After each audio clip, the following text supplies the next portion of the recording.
Hello and welcome to Watson CONMEBOL Qualifiers for the World Cup Match Day 8. We have a great match day, Colombia, Argentina, for instance, after we saw Lucho Suarez farewell, for instance, 𝗵𝗍𝗏 also saying goodbye to the 𝗀𝐵𝐵𝐶𝐿ESTE, and we saw Brazil suffering but winning. Leo Bachanian, hello. Hello, Edu. Yes, an emotional match day 7 for sure in Montevideo and Buenos Aires. Some relief for Brazil in Curitiba. The surprise in El Alto, at least for the scoreline. Bolivia trashing Venezuela 4-0. A combative Paraguay. Ecuador with 𝗵𝗵𝗏𝗀 second half showing good things. Peru getting a point and scoring as well, which is not something that happens usually against Colombia. So it was a good match day 7. Looking forward now for match day 8. Very important one, for instance, for Chile, playing at home against Bolivia, must win for La Roja. So let's analyze all 5 games on Tuesday with you guys, with Leo Bachanian. Remember, leave your comments and, of course, press the like, subscribe. Let's go on now with the show.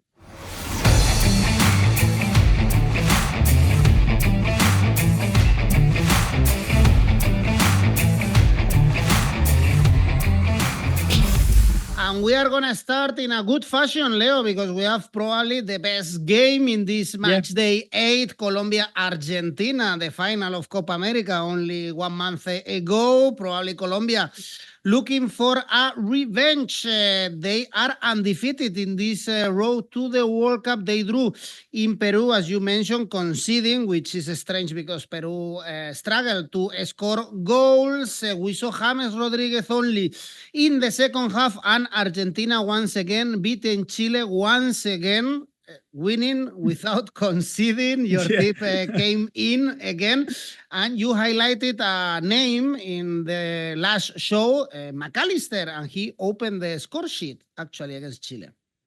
Yeah, in a goal which actually resembled quite a lot to the one that 𝗵𝗏𝗏𝗀 scored against Poland in the World Cup, in the final match of that group stage in Qatar. It was a very good win for Argentina. Edu, to be honest, I think the performance was very good, especially in the second half, and the first half. An hour in the first half as well was quite good. The build-up was good. The societies in midfield were good. Argentina was having or restoring that sense of intensity that every time they lost the ball, they were going 2 or 3 plays trying to regain back possession. Maybe the only difference, but it's a big one, of course, like even Argentina, as I'm saying, I was happy with the performance and played a good game. In the last third, on the final third, Argentina was lacking some individual quality, but of course that's normal. When you're missing Messi, when you're missing 𝗵𝗏𝗏𝗀𝗏, you're going to have to rely much more on the team than the individual performances.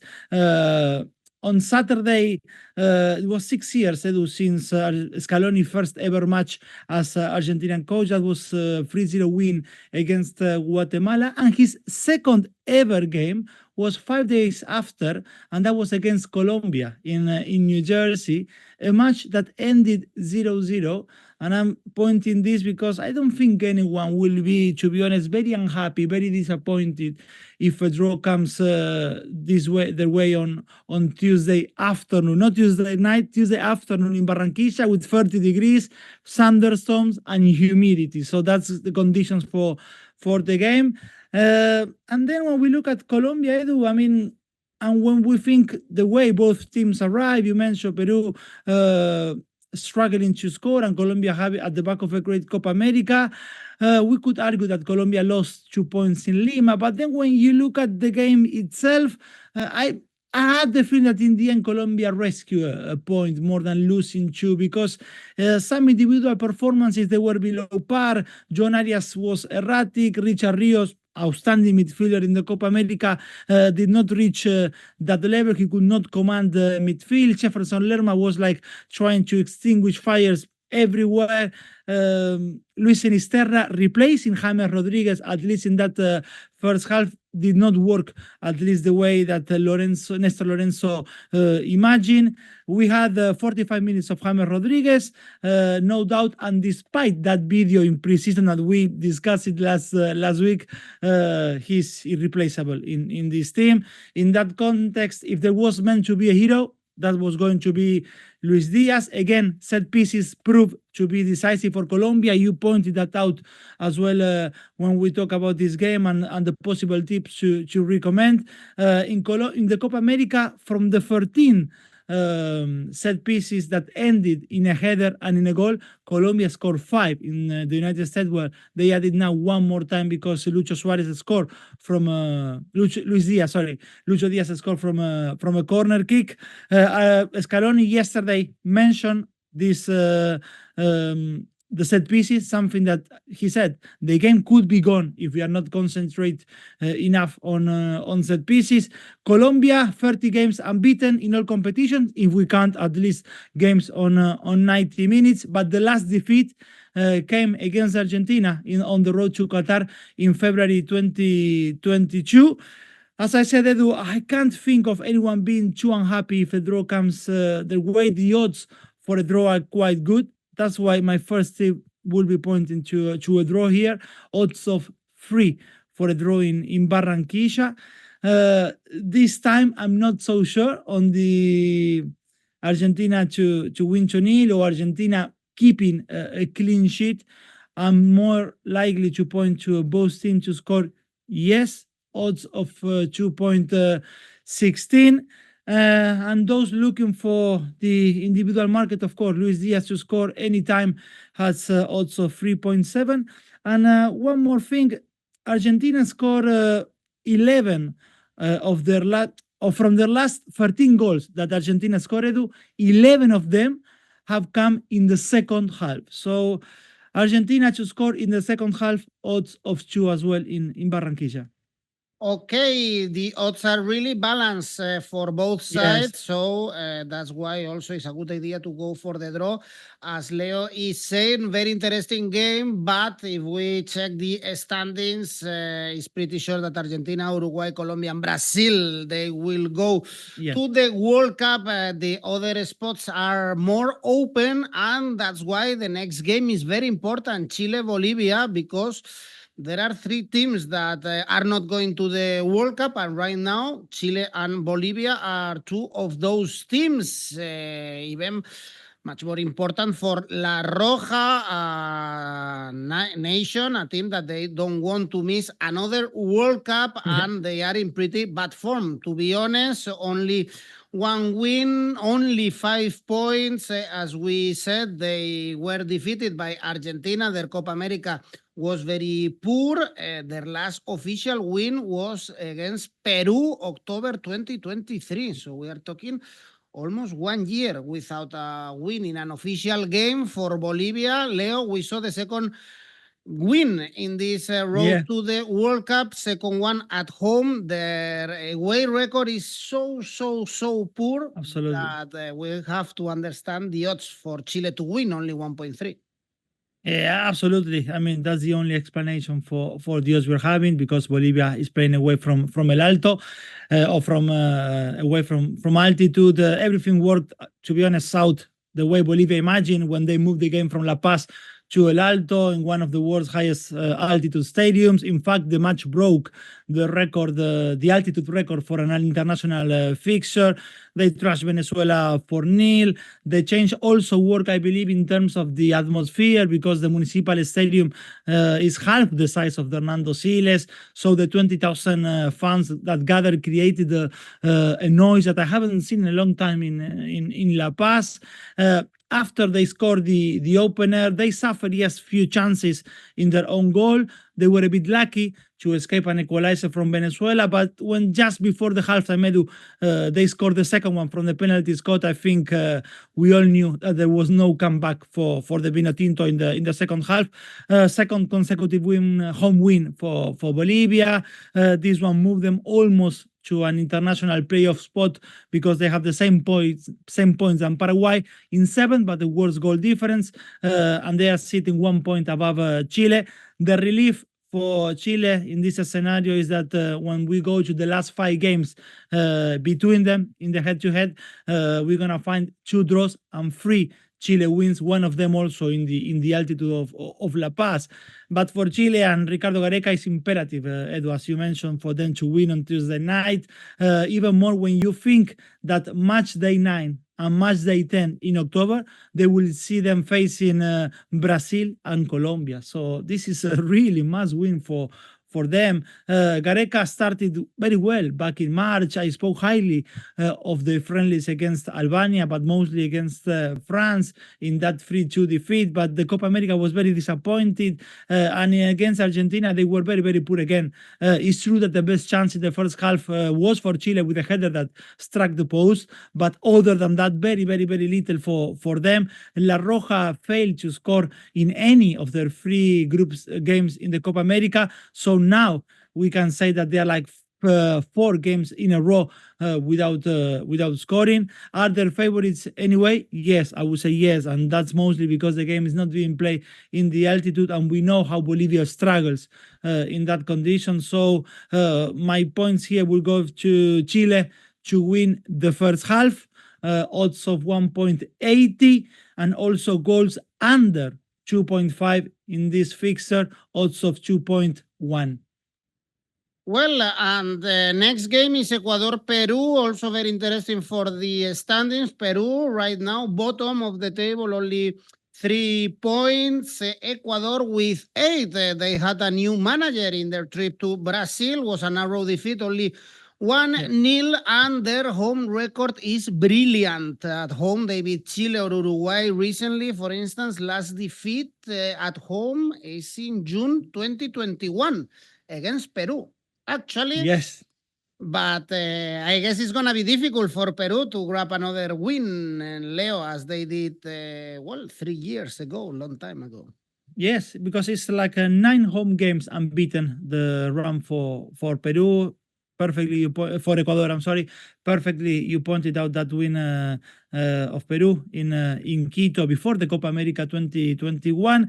Even if you go a little bit further on the head-to-head, you're going to find that Peru won 3 of the last 4 World Cup qualifiers against La Tri, and they drew the other one. But I can't see this happening this time, to be honest. No, not at all. For Ecuador, it wasn't a bad debut for Sebastián Becasese as their manager. That everyone in Ecuador left Curitiba feeling that they could have done more. That should be seen in a positive way. In the second half, they were the better side. Nothing extraordinary, yes, but they controlled the game. They tried to play more in the Brazilian half, and there is a reason why the Brazilian fans were booing their team at the end of the match. Becasese also handed 𝐬𝗫𝗓 Medina, who is only 19 years old, his debut with La Tri, and his speed and technique provided some of the best moments for Ecuador against Brazil. The press in Ecuador were criticizing Becasese for a very conservative approach in the first half, because William Pacho, the new PSG center half, and Pierre 𝗀𝗀𝗀, Felix Torres, they were all playing very close to their own box. But to be honest, come on, I cannot remember a single Ecuadorian coach who played Brazil away and went to attack them from the start. So that was a little bit unfair, I believe, with Becasese.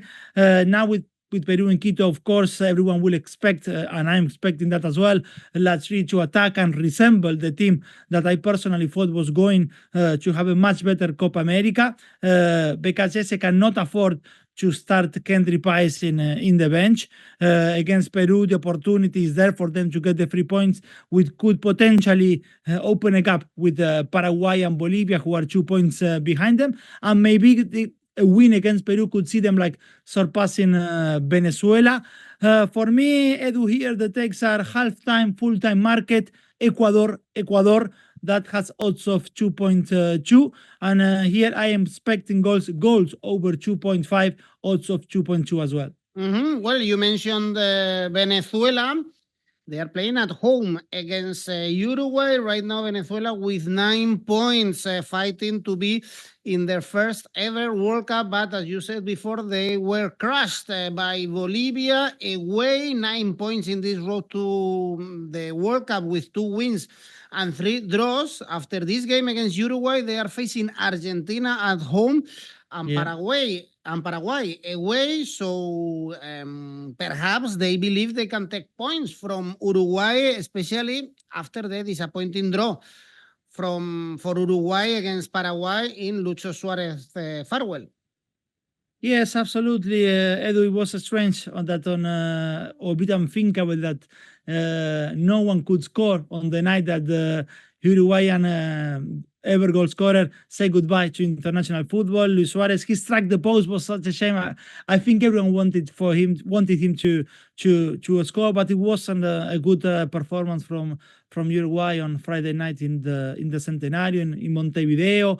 Very far from the best we have seen under Marcelo Bielsa's belt. There is a challenge for Bielsa now how to replace or how to find the next number 9 for Uruguay, at least in the short period of time, the next few match days, because of course now there's no more Luis Suarez starting against Venezuela.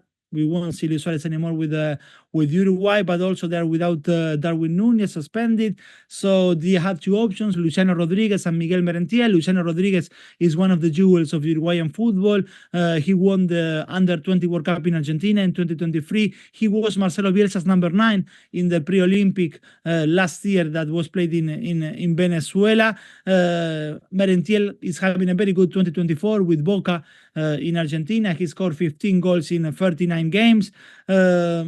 But I think that the most negative aspect, to be honest with Uruguay, is that we haven't seen, as I said, nothing resembling that team that was intense, that was pressing to recover the ball very high, that didn't let you breathe. We couldn't see that.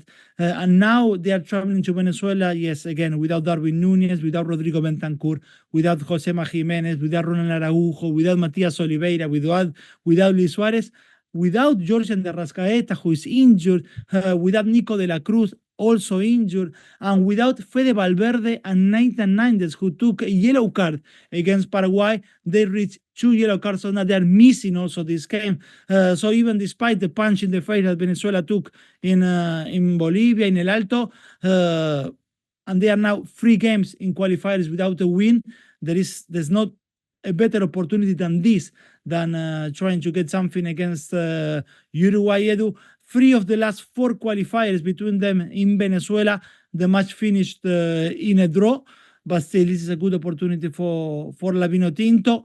I will be pointing at Venezuela draw, no bet, odds of 2.17, and Venezuela first team to score, odds of 2.38.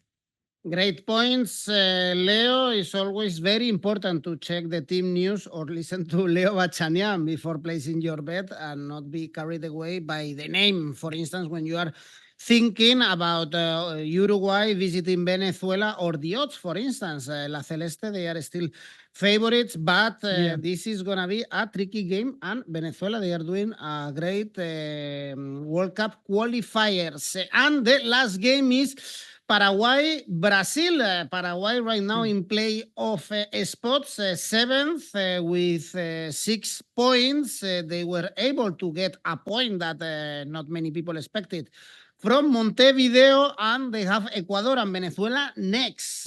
But before they have to face Brazil, everyone facing Brazil now, Leo, they might think that they can get points because they struggle to win every single game. Rodrigo was the hero with that goal scored from outside the box. But again, a poor game of Brazil. You mentioned that the Verde Amarela was booed by the supporters. In that game, we had some comments also in our previous video saying that they won't trust Brazil, and good to not trust Brazil. I'm not sure if you are gonna trust them with odds 1.6. We have to take also in consideration that Paraguay is a poor team, to be honest. I am trusting Brazil, and one of my tips will be Brazil to win. 1.161 for Brazilian win is not massive, of course, but still all right. in the context of this Brazil. I think the most important thing, Edu, for them was to get back to winning ways in the CONMEBOL qualifiers after 4 matches and after 3 defeats in a row for them back in October and November 2023. They just did enough to secure the 3 points. Yes, I watched the game and I noticed some slight improvements, for example, in their build-up, because which was a big let-off for Brazil in the Copa America. For that was crucial that Dorival turned to André, the ex-Fluminense and new Wolverhampton player, instead of 𝐬𝐭𝐚𝐲. Actually, maybe the tandem of André and Bruno Guimaraes in central midfield is one we are going to see often in the following games. The first half wasn't too bad for Dorival. Brazil tried to play some good football, but at the end of the day, they had only 2 shots on targets on that first half when Rodrigo scored the only goal of the match. But then in the second half, yeah, that was not good from Brazil. Only 1 shot on target on that second half. They failed to create chances. They misplaced too many passes. They struggled to connect up front. And in the end, to be honest, Rodrigo summarized, I think, the squad position very clearly, Edu. In the post-match interview, he said that it didn't matter for them if they won ugly or not. They needed to win, and they done that. Looking forward to Asunción, what could look worrying for Brazil, Edu, is that if they struggle to create chances against Ecuador at home with Paraguay, they won't have more spaces than they faced last Wednesday. Alfaro showed already a glimpse of what we're going to see with his Paraguay, a very organized team who's going to sit deep and will try to hurt you in the counter with Miguel Almirón, Diego Gomez, the Inter Miami midfielder, and also with Julian Ciso. Actually, this trio was probably the best they shown against Uruguay. But still, let's remember the last encounter between them, Copa America. Anyway, it's a different context. The Copa America qualifiers, we could see already in some of the games, in some of the results that come the way on match day 7, that the contexts are completely different when you look at the Copa America and then when you look at the World Cup qualifiers, and you start to think in home or away advantage, whatever the way you like to see it. But still, they faced each other. Brazil won 4-1 in the Copa America with a double, with a brace from Vinicius. I still trust Brazil here to take the 3 points. Brazil to win 1.60. Vinicius to score anytime in this game. Also, we have a healthy odds of 3.1 for Vini to score anytime. Again, I mentioned he scored twice against Paraguay in the United States. And Brazil Asian handicap -1 as well. It has odds of 2.05 for this game. As you can see, I cannot trust Paraguay, even though I believe they're going to do much better now with Alfaro. Rodrigo looking good in this start of the season. It looks like the pressure of having Vinicius, Mbappe, Bellingham in his team, everyone is looking down to him, and he is scoring with Verde Amarela and also with Real Madrid in this start of the season. Also check perhaps the odds for Rodrigo to score again. Leon, this is over our video. Let's go with your safe bet. Safe bet, second half goals over 0.5 in Colombia, Argentina, odds of 1.4. Okay, at least 1 goal in the second half. And the ACCA? The ACCA, I have both teams to score in Colombia, Argentina, goals over 2.5 in Ecuador, Peru, and Brazil to win. This 3 leaves me with an ACCA of 7.6. Great, Leo. Thank you. Let's enjoy another round of fixtures in South America. Thank you, Leo. Bye-bye. Thank you, Edu. Bye-bye.